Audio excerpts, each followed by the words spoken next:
My name is Violet, and for as long as I can remember, I've been the responsible one.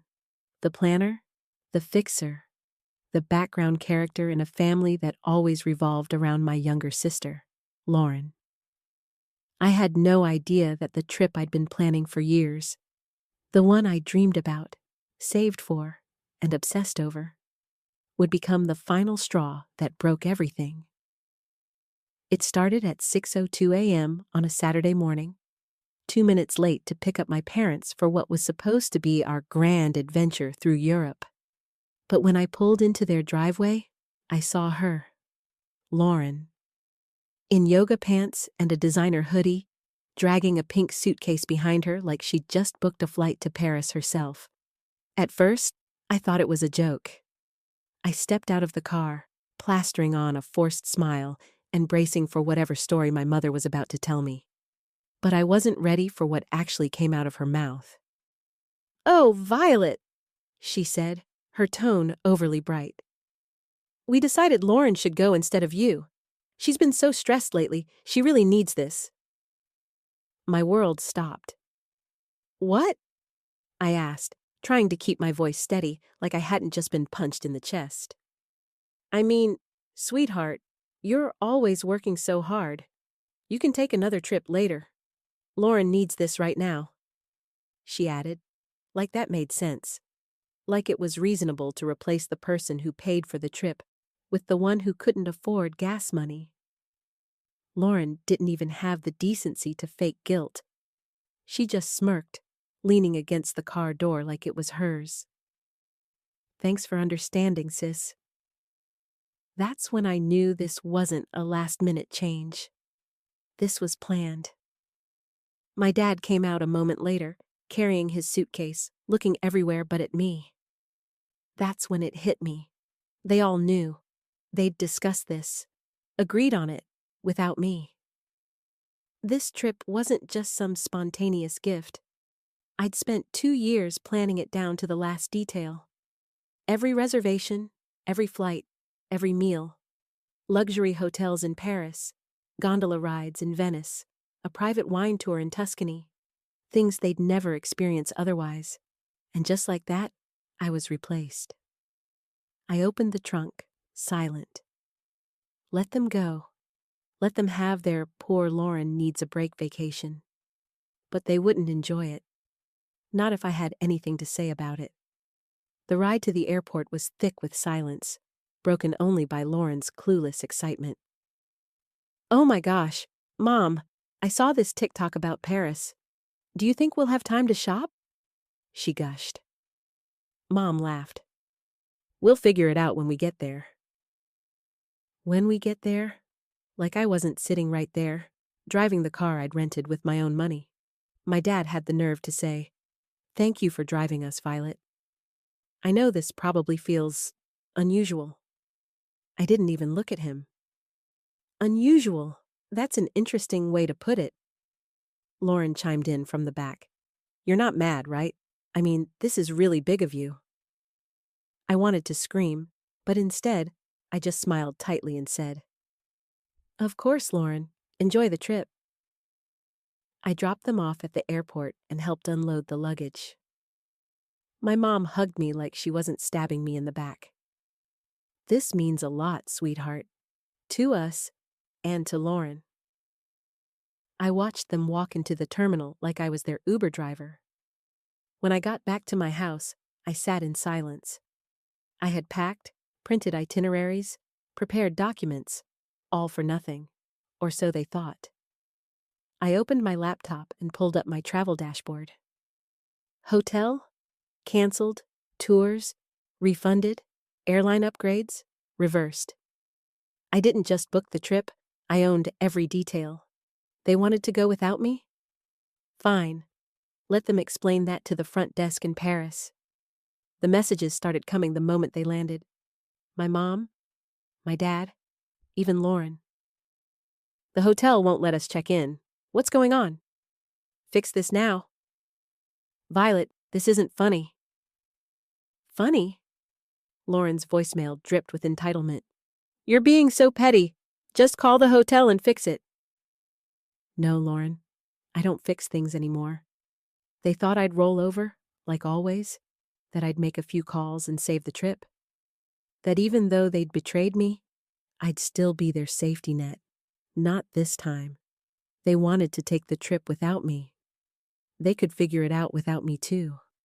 But this wasn't just about a canceled vacation anymore. It was about years of being second place. Years of my parents acting like Lauren's needs always came first. This time, I came first. And I was just getting started. The next day, I turned off my phone. Not for a few hours, for the whole day. And you know what? It was the first time in years I didn't feel tethered to their drama. No guilt, no obligation, just silence. I sat on my back porch with a cup of coffee, watching the wind move through the trees. And for the first time, I felt something unexpected. Peace. They were 4,000 miles away, stranded in Europe with no hotel, no tours, no one to clean up their mess. And it wasn't my problem. But of course, peace never lasts long in my family. By morning, my phone lit up like a Christmas tree. Dozens of messages, missed calls, voicemails. Most were from my mom and Lauren. One was from my dad. I didn't want to listen, but curiosity got the better of me. Mom. Violet, you've gone too far. Your sister is in tears. Your father is furious. We can't get into any of the hotels you booked. Lauren. You're acting like a child. Just fix it already. This is beyond petty, even for you. Dad, in his usual quiet tone. We need to talk.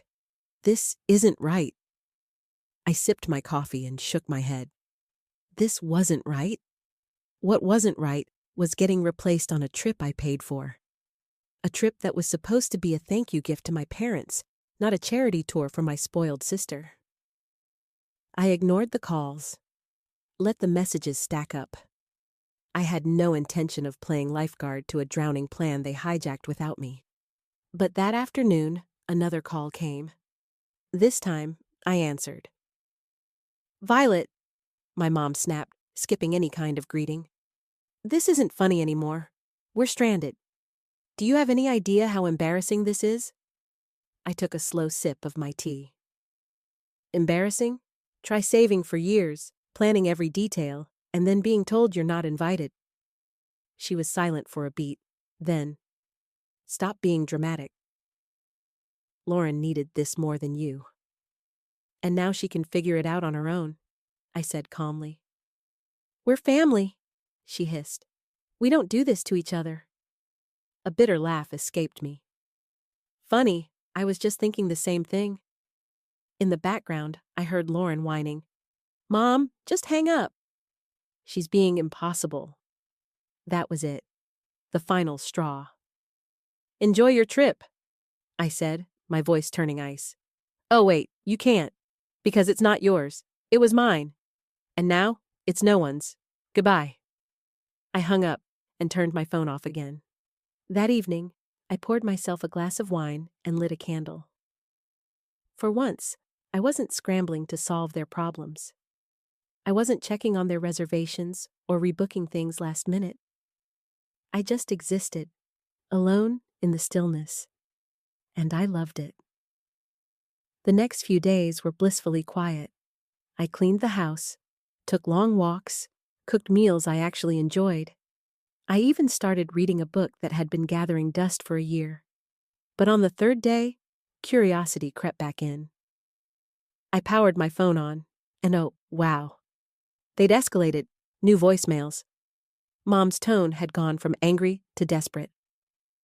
Violet, please. We're back at the airport now. The trip is ruined. I hope you're happy. Your sister is devastated. Your father and I are, well, disappointed doesn't even cover it. Lauren's messages were pure venom. This is your fault. You ruined everything. All because you couldn't handle not being the center of attention for once. Dad's voice was quieter.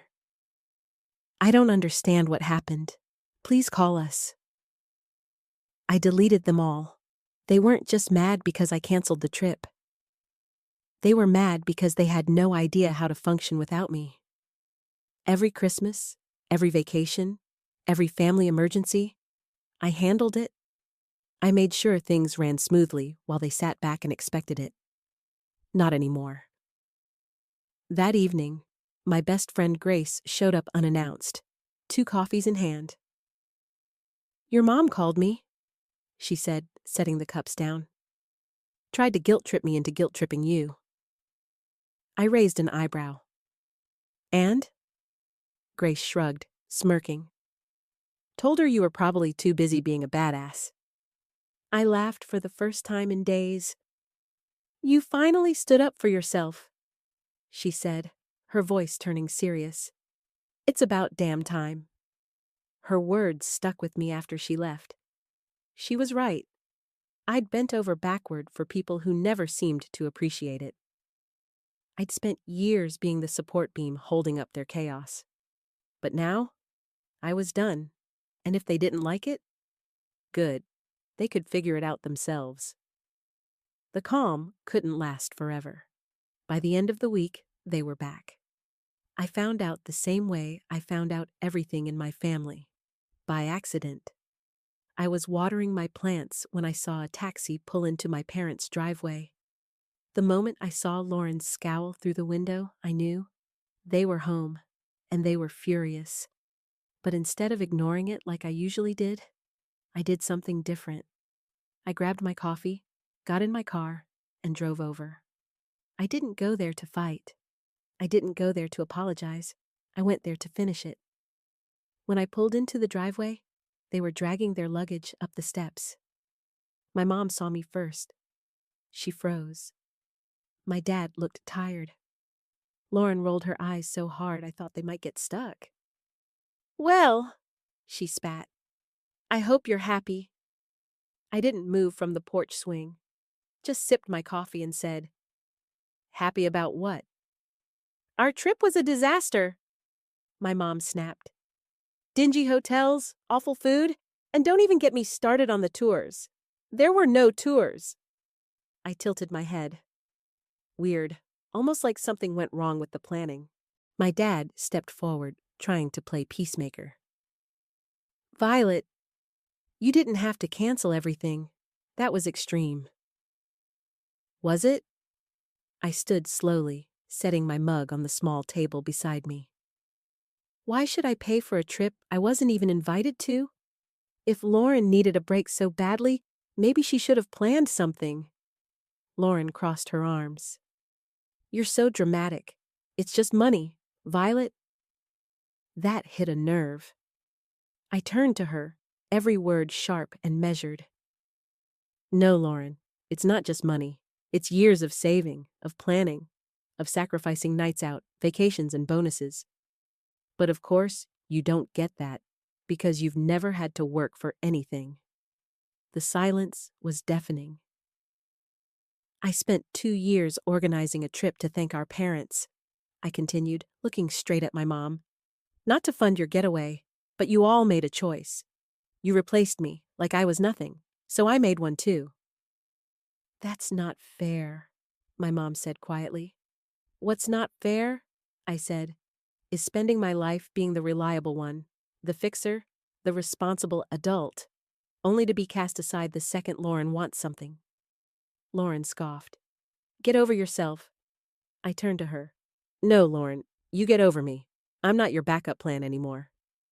My dad tried again. "We didn't mean to hurt you." "But you did," I replied, calm but firm. And I finally decided I wasn't going to sit there and swallow it with a smile. They stood there in stunned silence, like they'd never heard me speak before. I grabbed my bag, walked past them down the steps, and turned back only once. "I'm glad you're back safe, but don't expect things to go back to the way they were. I'm done." And just like that, I left. Driving home, I expected to feel empty, but I didn't. I felt lighter, like I'd dropped a weight I didn't know I was carrying. For years, every visit to my parents' house left me drained. This time, I left with my head high and no regrets. When I got home, My phone rang. Grace. "How'd it go?" she asked. "Exactly how you'd expect," I said, leaning against the counter. She laughed. "So Lauren's pouting, and your mom's probably trying to write a speech to guilt you back into line?" "Pretty much." "Well, let her try," Grace said. "You've got a backbone now, and I'm here to make sure it stays in place." I smiled. "Thanks. I mean it. You've been my rock through this." "Anytime?" she said. "So, what now? What does Violet do when she's not cleaning up everyone else's mess?" That question stuck with me long after we hung up, because for the first time in my life, I didn't know the answer. And that was kind of exciting. After that final confrontation, everything was quiet. Almost too quiet. No dramatic texts. No voicemails laced with guilt. No fake apologies. Just silence. And it was the most peaceful sound I'd ever heard. For the first time in my life, I didn't have to perform. I didn't have to prove my worth to a family that always made me feel second best. I spent the next few weeks rediscovering what it meant to be me. Not Violet the planner, not Violet the fixer, just Violet. And guess what? She's actually pretty cool. I started small, decluttering the house, selling old furniture I didn't even like, buying pieces that reflected me, not what I thought my parents would approve of. Then, I did something bigger. I opened the spreadsheet. That spreadsheet, the one I'd used to plan the trip to Europe, all those canceled reservations, still there. All that money I'd saved, untouched. And suddenly, an idea sparked. I didn't want to let that money rot in some account just because they ruined the trip. It was time to do something wild. I booked a solo trip to Italy, Rome, Florence, Venice, the same places I'd researched for months, but this time, without the baggage. No itinerary built around Lauren's whims. No dinner reservations for 3. Just me, my suitcase, and a sense of freedom I'd never tasted before. The moment I landed in Rome, it hit me. This was what I'd always wanted.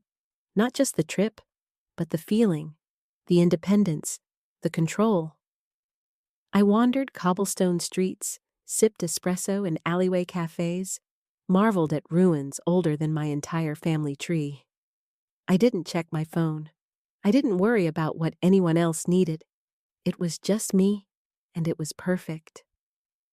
One afternoon, sitting on the Spanish steps with a gelato in hand, I opened a journal I'd brought with me. I started writing. Not about what I needed to do for someone else, but what I wanted. Learn Italian, start a business, travel more. Each line felt like shedding a layer of who I'd been. I wasn't doing this to prove a point anymore. I wasn't punishing anyone.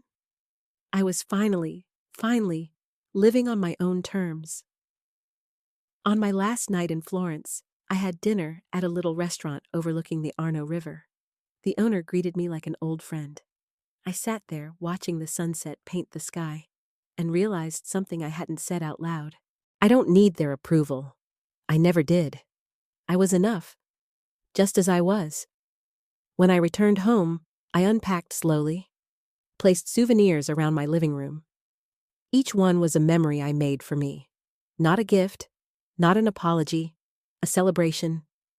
A week later, my mom texted, "Hope you had a nice trip. Maybe we can all talk soon." I stared at the message for a long moment. Then I set my phone down. I wasn't ready, and that was okay. This time, it would be on my terms. It's funny how silence, real, intentional silence, can heal you. After Italy, I returned a different person. Not magically fixed, not completely over what happened, but lighter, stronger, finally clear on one thing. I wasn't going back to who I was before. For weeks, my parents continued sending soft, carefully worded messages. No more blame, no more guilt, just vague invitations to talk. They were trying. I'll give them that. But I wasn't rushing to respond. Because this wasn't just about a ruined vacation. It was about years of being sidelined, of swallowing disappointment, of being expected to give and smile while doing it. One day, after work, I sat on my porch with my journal in my lap, flipping through the goals I'd written in Florence. Start a small business. It kept staring at me. So I started small, an online travel consulting service, helping others design the kind of unforgettable trips I used to plan for my family. But this time, I got paid. Then came the photography class, then a hiking group, then plans for my next solo trip, Japan. Each step felt like reclaiming another piece of myself. And the best part? I didn't owe anyone an explanation. One evening, I answered a call from my mom. "Hi, Violet," she said softly. "How was your trip?" "It was amazing," I said, keeping my tone neutral. There was a pause. "We've been thinking a lot about what happened. Maybe we didn't handle it well?" I stayed quiet. "I mean," she continued, "your father and I didn't realize how much that trip meant to you. We thought you'd understand." "Understand what?" I asked. "That it was okay to exclude me from something I created because Lauren felt stressed?" Another pause. "We're sorry." It wasn't defensive. It wasn't perfect, but it was something. "And Lauren?" I asked. "She's upset, but I think she realizes she could have handled things better." I let out a slow breath. "Mom, this wasn't just about one trip. It was about a lifetime of being expected to give everything and expect nothing." "I know," she said quietly, "and we don't want to lose you." That part got to me. Not because I wanted to forgive them right away, but because, for the first time, it felt like they finally saw the damage. "I'm glad to hear that," I said. "But this will take more than words. I need space, boundaries, and real effort." "You'll have it," she promised. After we hung up, I didn't cry. I didn't shake. I just felt peaceful, in control. For months after, I kept those boundaries firm. I responded when I wanted. I helped when I chose to. I no longer built my life around their comfort. And guess what? The world didn't end.